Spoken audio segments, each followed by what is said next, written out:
শুনছ? ওই গরিব ছোট লোকের বাচ্চা আলাল আমাকে কিভাবে অপমান করলো। ফকিন্নির বাচ্চার চাকরি হয়ে গেছে, মাথা ঠিক নাই রে, বাইরে তো এখনই জানাতে হবে।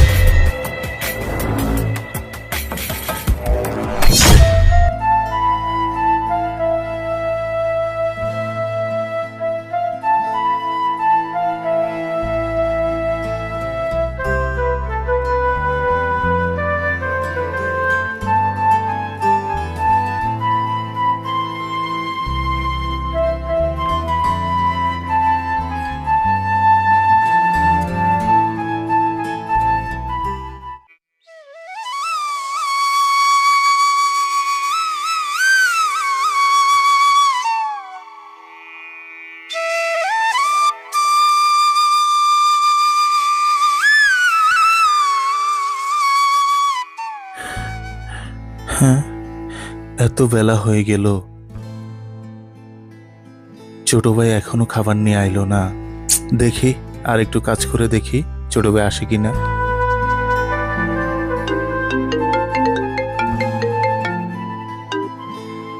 আসসালামু আলাইকুম। জি। দুলাল সাহেব, আপনার তো চাকরি হয়ে গেছে। কি? আলহামদুলিল্লাহ, আমার চাকরিটা হয়ে গেছে। বড় ভাইরা আগে তাড়াতাড়ি খুশির খবরটা জানাইতে হয়।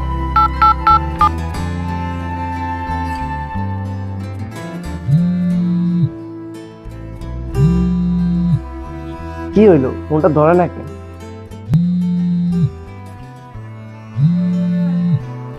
এত সময় লাগতেছে ফোনটা ধরতে।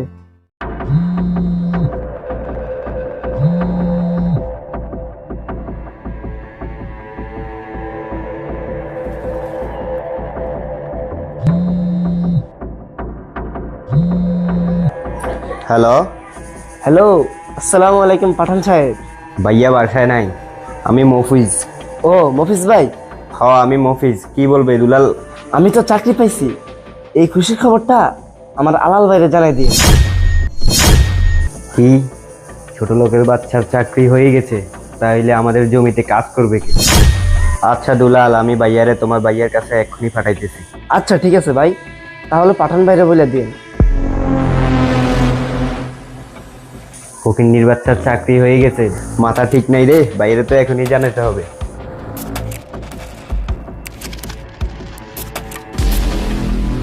নাবেন।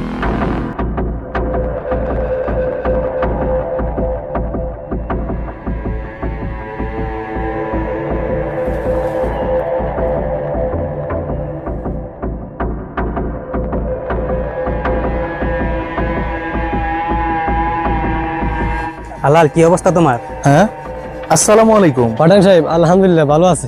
আলাল মেজো বাইরে তো শিক্ষিত বানাইছো, সে তো চাকরি নিয়া শহরে থাকে, তোমাদের তো খবরও নাই না।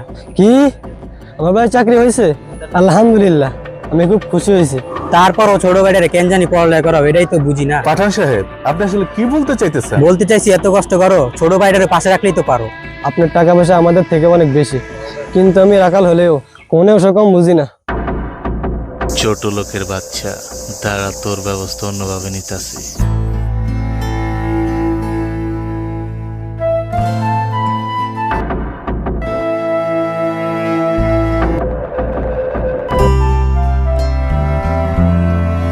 ভাইয়া তোমার জন্য খাবার আনছি। পাঠান সাহেব ওই দেখেন আমার ভাই আসছে খাবার নিয়ে। ঠিক আছে ছোট, তুই ওখানে দাঁড়া। আচ্ছা ঠিক আছে, তাহলে তুমি এখানে আসো, আমি খাবার রেডি করতেছি। পাঠান সাহেব চলেন গাছতলে গিয়ে কথা বলি।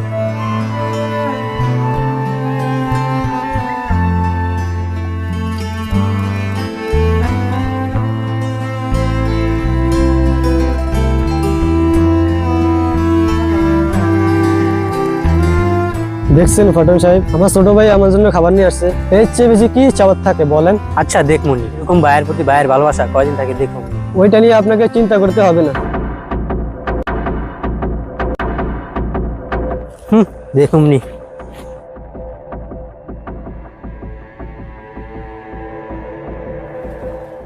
ভাইয়া আসলে উনি আপনাকে কি বলে গেলেন? ও কিছু না, অন্য কথা। তুই বুঝবি না, দিয়ে আমার খাবার দিয়ে আমি খাই। আচ্ছা ভাইয়া তুমি তাহলে খাও, আমি একটু তোমার কাজ করে দিই। না রে ভাই, তোর কাজ করা লাগবে না, তুই শুধু মনোযোগ দিয়ে পড়াশোনা কর, মানুষের মতো মানুষ হয়ে সবাইকে দেখিয়ে দে যে রাখাল পরিবার থেকেও মানুষ শিক্ষিত হতে পারে। আচ্ছা ভাইয়া, ঠিক আছে।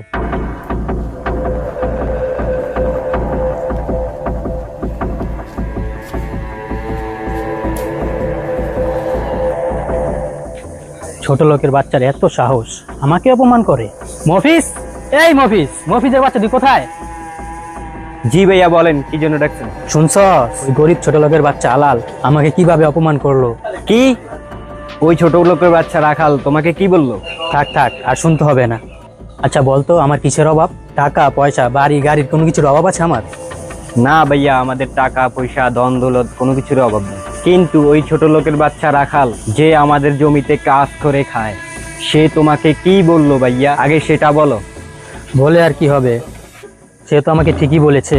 তুমি শুধু দেখো ওই ছোট লোকের বাচ্চারা আমি কি হাল করি।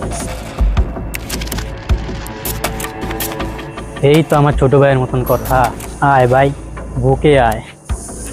শুন, মাথা গরম করে কোনো কাজ করা যাবে না। ওই ছোট লোকের বাচ্চা ওদের ভাইদেরকে নিয়ে অনেক অহংকার দেখায়, ওরা নাকি মানুষের মতন মানুষ হবে, আর এদিকে আমি লজ্জায় মুখ দেখাতে পারি না। আমার এত কিছু থাকা সত্ত্বেও আমার ভাই পড়ালেখায় কাঁচা, তোর জন্য আমি সমাজে মুখ দেখাতে পারি না, এই বললা ওই ছোট লোকের বাচ্চা আমাকে অপমান করলো। কি? ওই ছোট লোকের বাচ্চা এত বড় কথা বললো? ওরে আমি দেখে নিব। শোন ভাই, মাথা গরম করে কিছু করা যাবে না, যা করবো বুদ্ধি খাটিয়ে করতে হবে। শোন, ওর যে একটা ছোট ভাই আছে, আজ থেকে তাকে নষ্ট করার দায়িত্ব তোর। সিগারেট থেকে শুরু করে তাকে সব কিছু খাওয়া শিখাবি, যত টাকা লাগে সেটা আমি দিব। ঠিক আছে ভাইয়া, তুমি শুধু টাকা দিবা, এরপর দেখো ওই হালারে আমি কি করি।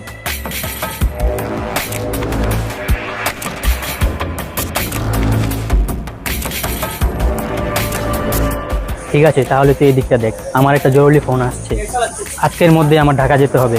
ঠিক আছে ভাইয়া, তুমি কোনো টেনশন করবে না, তুমি শুধু টাকা দিবা, বাকিটা দেখো আমি কি করি।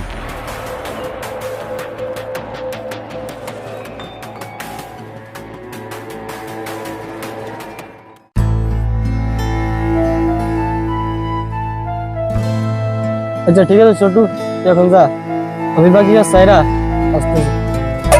ঠিক আছে ভাইয়া, আমি আসতেছি।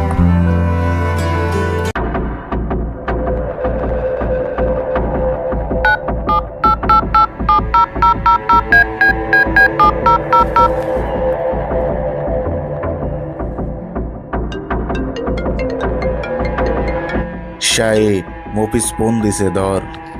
সমস্যা নাই, তুই ধর। হ্যালো মফিজ, এ জাফর, শাইন, তোরা কই? আমি আর শাহিনে বাগান বাড়িতে আছি। জরুরি কথা আছে, তাড়াতাড়ি খাল পাড়ে চলে আয়। ঠিক আছে, তুই ওখানে দাঁড়া, আমরা আসতেছি।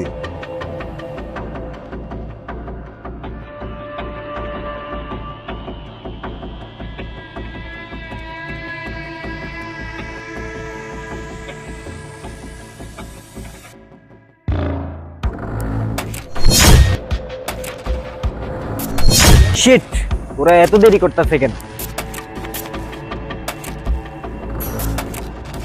বল, কি জন্য ডাকছো? আমাদের পাড়ার রাখাল আলাল আছে না,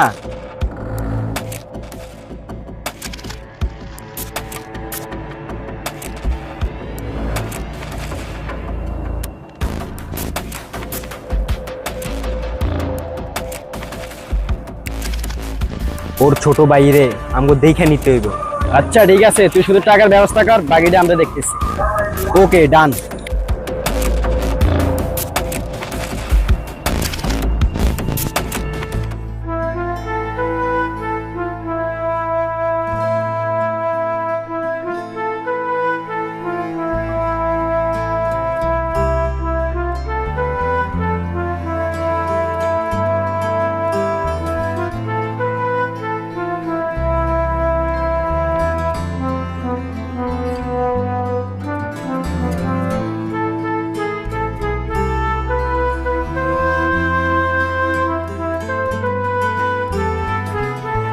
যাক, আলহামদুলিল্লাহ আমার ভাইয়ের চাকরি হয়েছে। বাবার স্বপ্ন ছিল আমি যেন ছোট ভাইদেরকে মানুষের মতো মানুষ করতে পারি। যাক, আলহামদুলিল্লাহ বাবার স্বপ্ন পূরণ হয়েছে। এখন শুধু ছোট ভাইটারে মানুষ করতে পারলেই হয়। এদিকে পাঠান সাহেব যেভাবে কথা বললো, উনি মনে আমাদের ভালো দেখতে পারে না।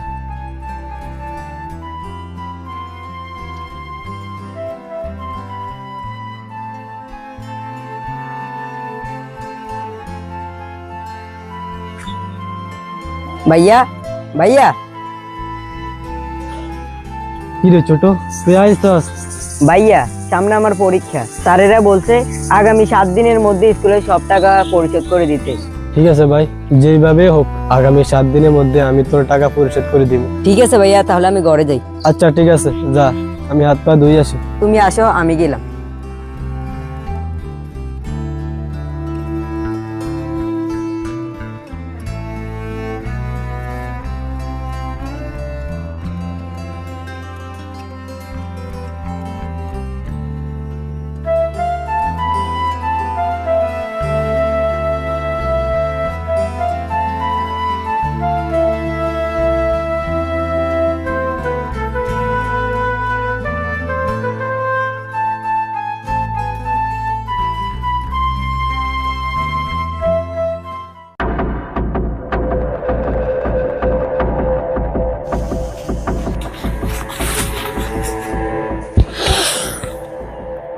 বন্ধু, নেশাটা তো সেই হয়েছে।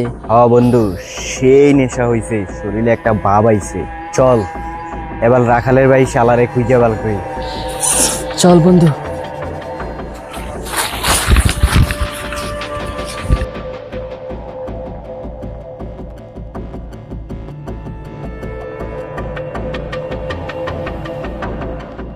কিরে বন্ধু, বুঝলা গেলি? তোর তো আমি খুঁজতাছি। না রে বন্ধু, বলি নাই। বন্ধু, সকাল সকাল কই যাইতেছ হাতে খাতা নিয়ে? সামনে পরীক্ষা তো, তাই 5 যাইতাছি। আরে বন্ধু, যাবি তো, 100 বার যাবি। বন্ধু হিসেবে আমার সাথে তো আড্ডা দিবি না? আমগরো তো একটু সময় দেওয়া উচিত, তাই না রে? না রে বন্ধু, ভাইজান জানলে বকা দিবে। তোর ভাইজান কোনোভাবে জানতে পারবে না। আমরা এমন একটা জিনিস ব্যবস্থা করছি যেটা নিলে তোর কাছে মনে হবে তুই আকাশে উড়ে বেড়াতেছস। না রে বন্ধু, তারপরও ভাইজান জানলে কষ্ট পাবে। আরে দূর বেটা, কিসের এত ভাইজান ভাইজান করতেছস? আমগো তো ভাইজান আছে, এরপরে তো আমরা কত কিছু করে বেড়াতেছি। কি রে, বেড়াইতেছি না? ওরে বললে লাভ নাই, ওর ভাইয়ের কি আমগো মতো টাকা আছে? বন্ধু, তোরা মনে হয় আমাকে অপমান করতেছিস। তাহলে আঙ্গুলাকে চল, তোর আর অপমানই করবো না। আরে না রে বন্ধু, আমি যাইতে পারবো না। আর বন্ধু চল, চল না, একদিনের ব্যাপার তো। না রে বন্ধু, তোরা আমাকে নিস না, আমার ভাই শুনলে কষ্ট পাবে। আর বন্ধু, কেউ জানতে পারবে না, চল।